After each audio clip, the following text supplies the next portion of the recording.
Ya, terima kasih teman-teman media. Hari ini, sore ini kami diperintahkan oleh Mbak Puan dan Praksi untuk menemui teman-teman demonstran yang ada di luar. Dan kebetulan itu teman-teman mahasiswa dari berbagai kampus. Nah, tadi ditanyakan apakah ini situasi yang normal seperti demo-demo sebelumnya? Ini tidak situasi normal. Saya menangkap aspirasi dari teman-teman, baik itu mahasiswa, elemen buruh, elemen civil society, masyarakat sipil, guru besar dari berbagai kota, ya, elemen-elemen pro-demokrasi, bergerak menentang kesemena-menaan kekuasaan yang terjadi selama ini dengan mengakali konstitusi. Kita tahu ketika Mahkamah Konstitusi memutuskan nomor 90 tahun 2023, banyak kritik dari berbagai elemen bahwa konstitusi digunakan untuk kepentingan kekuasaan. Dan kemudian terjadi pemilu, hasil pemilu, rakyat menerima hasil itu. Namun kali ini, ya, kekuasaan yang zolim ingin memaksakan kehendaknya kepada rakyat dengan mengakali konstitusi dan perundang-undangan melalui dengan mengubah, ya, putusan MK nomor 90 tahun 2024 kemarin, ya, pemerintah bersama Balik kemarin sudah menyetujui yang namanya revisi Undang-Undang Pilkada. Rakyat tidak terima. Hari ini semua elemen pro-demokrasi bergerak mengingatkan kekuasaan dan menentang seluruh kejoliman itu. Maka hari ini kami bisa menangkap suasana kebatinan rakyat yang ingin konstitusi dan demokrasi itu tegak di Republik ini dan tidak ingin, ya, kekuasaan merobek-robek konstitusi, membegal demokrasi, dan memaksakan kehendak kekuasaannya atas nama konstitusi dan perundang-undangan yang dikangkangi kepada rakyat itu. Jadi kami melihat teruslah bergerak menjaga konstitusi ini. Apakah revisi undang-undang ini nanti akan dibatalkan? Kita kawal bersama-sama. Saya pun sebagai anggota praksi PDI Perjuangan, anggota DPR RI, saya juga tidak mempercayai sepenuhnya karena sudah banyak presiden-presiden kong kali kong yang terjadi antara pemerintah bersama DPR dalam merumuskan satu agenda politik maupun perundang-undangan. Maka kita kawal bersama-sama. Ini adalah kekuatan rakyat. Kalau kemudian, ya, kekuasaan masih memaksakan kehendaknya, saya yakin akumulasi massa akan bergerak lebih besar dan terjadi gerakan people power itu. Saya yakin itu. Maka gerakan protes hari ini mengingatkan semua, baik pemerintah maupun DPR maupun partai-partai politik, untuk tidak mengangkangi konstitusi dengan cara-cara munafik. Seperti itu. Hari ini rakyat sudah muak. Itulah yang terjadi hari ini dan tentu kami akan mengawal itu. Di sini ada Pak Putra Nababan, ada Pak Arteri, ada Pak Wayan, ada Pak Ketut dan ada Bu Diah yang kami tadi ditugaskan untuk menemui teman-teman mahasiswa di luar. Saya rasa itu kalau mau ditambahin monggo. Silakan. Bang, tadi pagi kan sempat Bang Dasko ini bertemu dengan Jokowi. Pandangannya bagaimana Bang Mat itu? Ya, itu kan yang tahu Pak Dasko dan Pak Jokowi. Tapi saya pikir kita ambil positifnya lah, ya. Kita berbaik sangka. Berbaik sangkanya ada peristiwa, ada tragedi kemanusiaan. Ada teman-teman yang tidak punya kepentingan apa-apa, berusaha untuk mengingatkan kita semua untuk mengawal tegaknya konstitusi. Dari pagi, bahkan dari malam sampai saat ini. Saya yakin hati Presiden Pak Jokowi terketuk. Dan mudah-mudahan, maka tadi dikatakan seberapa kuat keyakinan, saya yakin ya mungkin sangat kuat bahwa undang-undang ini tidak sampai kepada pembahasan tahap kedua. Karena saya yakin Pak Jokowi juga manusia, ya, yang punya rasa, ya, yang tahu juga asalnya dari rakyat, yang tahu juga keinginan rakyat. Dan mudah-mudahan kami semua di sini sebagai informasi, kami diperintahkan oleh Ibu Ketua DPR, Ibu Puan Maharani, untuk hadir, tidak boleh alfa sampai dengan tanggal 30 September. Artinya apa?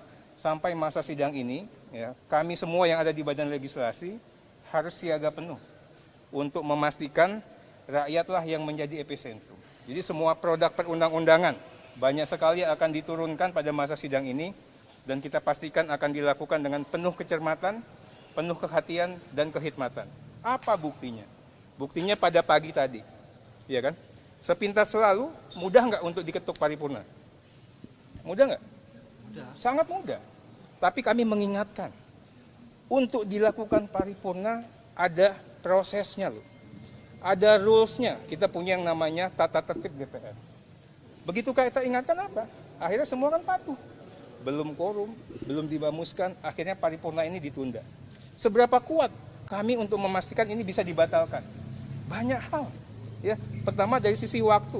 Ini tinggal nunggu hari Jumat, besok sudah Senin. Ya. Yang kedua apa?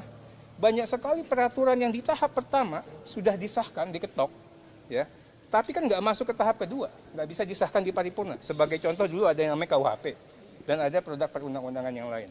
Jadi saya mohon ya, tolong dipercayakan di DPR ini masih banyak sekali orang-orang yang baik, orang-orang yang pengen meninggalkan DPR ini untuk meninggalkan kenangan kebangsaan. Tidak terbetik satu pun.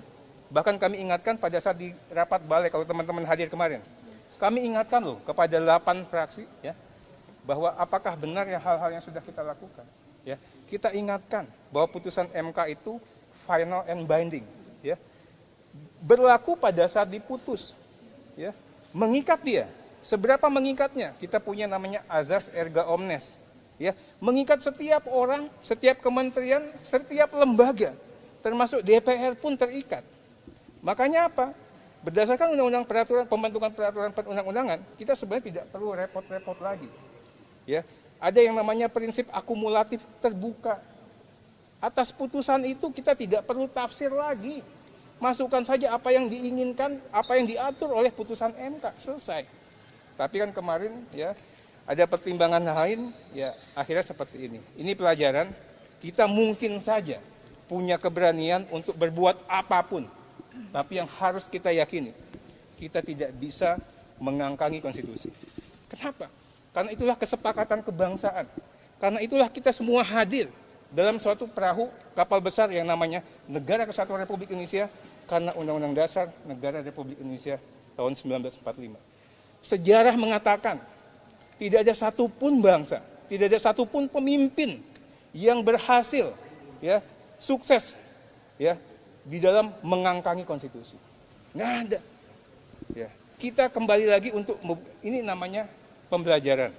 Mudah-mudahan ya semua terketuk dan mudah-mudahan ya apa yang diinginkan oleh rakyat, tadi kita sudah mendengar aspirasi masyarakat, aspirasi adik-adik mahasiswa, teman-teman mahasiswa ini, dan insya Allah kita istiqomah dan kita akan kawal betul, dan insya Allah juga kami berkeyakinan pembahasan tahap keduanya ya dengan perjuangan ya Pak Putra ya tidak akan dilaksanakan. Bang, kalau sampai nanti undang-undang yang disahkan, langkah apa yang akan dilakukan? Ya logikanya sekarang kan seperti ini ya. Logikanya sekarang, tadi kan teman-teman mengatakan, ada yang baru dari Pak Presiden. Ya nanti ditanya sendiri ke Pak Dasko yang terhormat ya, pembicaraan seperti apa. Tapi saya yakin ya, pastinya yang diputus ya akan disampaikan pasti untuk ya pastinya sama dengan keinginan kita semua. Jadi teman-teman ya, saya ini dulu demonstran.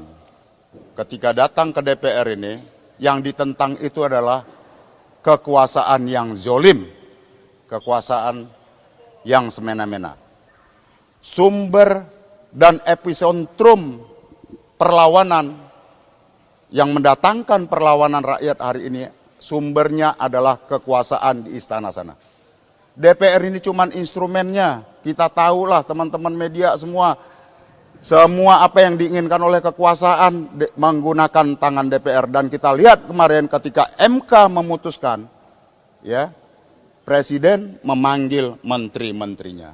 Dan kemudian besoknya meluncurlah agenda pembahasan di balik ini. Kalau kita lihat runutannya. Jadi sumber epicentrum yang menyebabkan gelombang protes massa hari ini adalah karena kekuasaan yang menindas dan kekuasaan palsu yang semena-mena terhadap rakyat. Jadi itu. Terima kasih. Nggak ada worst case skenario kalau ini tetap dipisahkan gitu, Mas. Apa? Pertanyaan kita how to, bagaimana mereka bisa mengesahkan? Kalau Waktu dipaksakan, sudah ya. Jumat nih besok, ya. Besok udah Senin. Kalau begini, ya, kalau dipaksakan,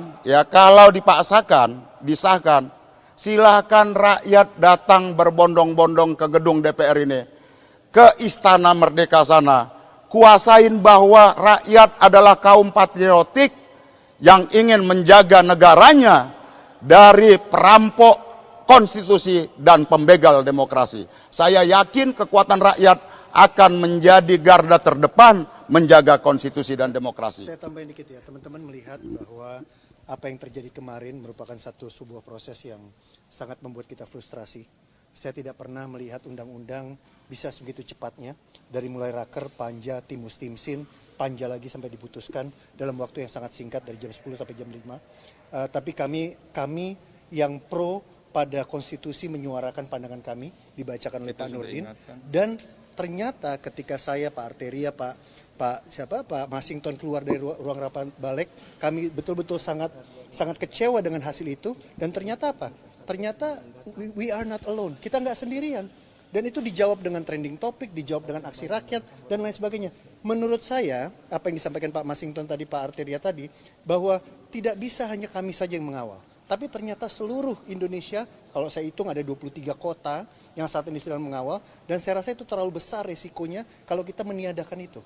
Jadi teman-teman, tentunya ini bukan sesuatu tanda titik, ini adalah koma yang harus kita kawal. Kita kawal Jumat, tadi Pak Mas itu bilang hari Senin dan lain sebagainya, tetap akan kita kawal sampai pada akhirnya nanti. Itu aja yang mau saya tambahkan.